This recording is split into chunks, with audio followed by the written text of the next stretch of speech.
तर आज आपण बनवतो खिचडी। त्यासाठी मी शेंगदाण्याचा कूट, साबुदाणा, बटाटे, तेल व हिरव्या मिरचीचा ठेचा घेतला आहे। पहिल्यांदा गॅसवर कढई तापत ठेवायची, त्यात तेल टाकायचे। तेल चांगले गरम झाल्यानंतर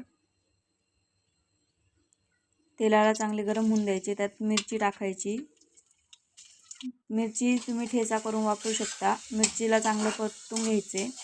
ठेचा केलेली मिरची चवीला खूप छान लागते।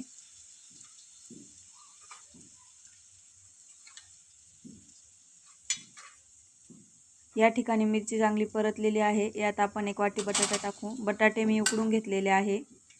बटाट्यालाही चांगलं हलवून घेऊ। बटाटे 5 मिनिट शिजून दिल्यावर बटाट्याला चांगलं हलवून घ्या। बटाटे 5 मिनिट शिजल्यानंतर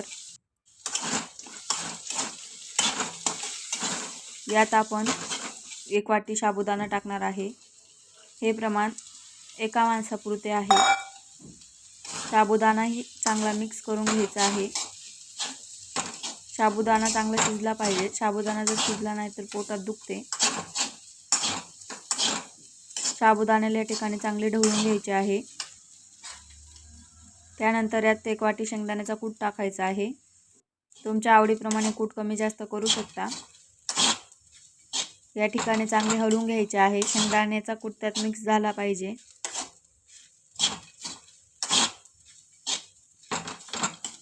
शेंगदाणा चांगला हलवून झाल्यानंतर त्यात चवीपुरते मीठ टाकायचे आहे